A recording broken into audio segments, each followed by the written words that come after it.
I'm Ian Gray, one of the founding partners of Craft of Architecture and Mobius Interior Architecture. I'm currently sitting in my loft space next door to our studio, which is based in Woodstock, right in the middle of Cape Town.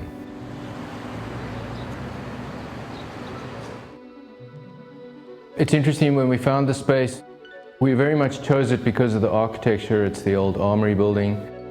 We knew it was central, but we didn't realize how convenient it would be to be right in the middle of the hub of Woodstock. There's so many of the old fabric houses are here. There's furniture design shops, kitchen shops, a lot of artists. And so in terms of us sourcing and trying to put together these projects, it's been a very central location and made it really easy to operate.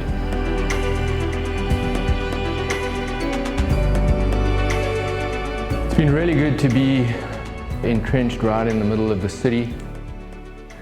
I used to live in the suburbs, and obviously I've swapped the sound of birds in the mornings for seagulls and taxis. But there's a definite energy that comes with the city. It's vibrant. We really end up working many hours, I think, in our careers. And so to have the flexibility to have the work and live environment has been amazing. You can go from this vibrant studio to going home at lunchtime to have lunch.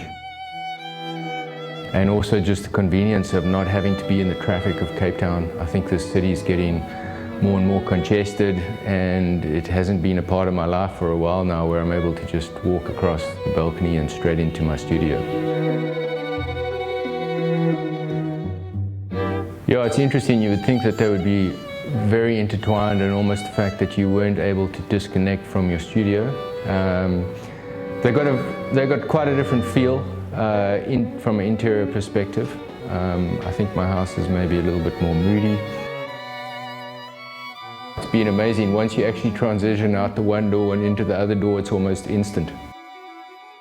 I had friends that used to say they loved the commute all the way back along the ocean because they could disconnect from what work is, but for me it seems to happen naturally. Once I close the one door and open the other, I instantly feel like I'm back at home. So yeah, it's been an easy one for me. It's interesting because there's so much sunlight that streams into this loft space. We were really very comfortable to use a very dark palette, and so you can see it starts with the black floors. And then one of the key things is, because you're not immersed in nature, you're very much living in the city as the plants. So if you look around the loft, there's so many different types of plants, and they very much form part of what the aesthetic language of the home is. And then also there were a lot of existing features, like the columns that we've sandblasted, the brick wall at the back. We skimmed it with a layer of plaster, but left the original brick walls that were in the original loft, which was part of the biscuit factory. And then really just the aesthetic of the concrete roofs and the steel black windows. We didn't replace any of the windows, we got them all serviced. And then just kept that dark color of the windows, but put a layer of fabric in front of them, sheer curtains, so that there would be this layering and it wasn't the bright light just coming directly into the apartment.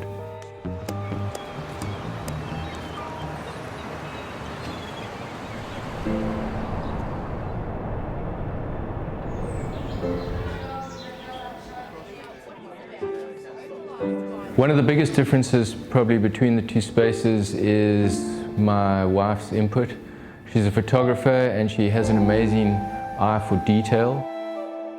And she's very interested in the art of placement. So she's constantly rearranging everything within the loft to sort of create these key pieces and these key features within it. And you can see it everywhere you look. Everything has a specific place. When we moved into the loft, we had to downscale. We were in a large home, and we pretty much sold a lot of what we owned and downscaled. So everything within this space is very carefully considered. There's not enough space to have a whole lot of clutter. And and you can see it everywhere you look, she's carefully placed almost every piece within the home.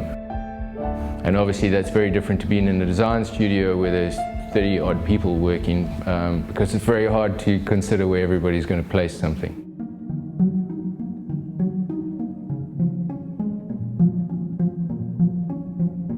The The studio is very much a creative hub. If you walk in there, you see the architectural models, there's drawings all over the desk.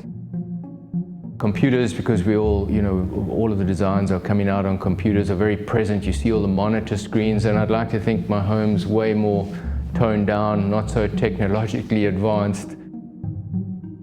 And just a calmer energy, Although we do have 4 children, the house is quite full.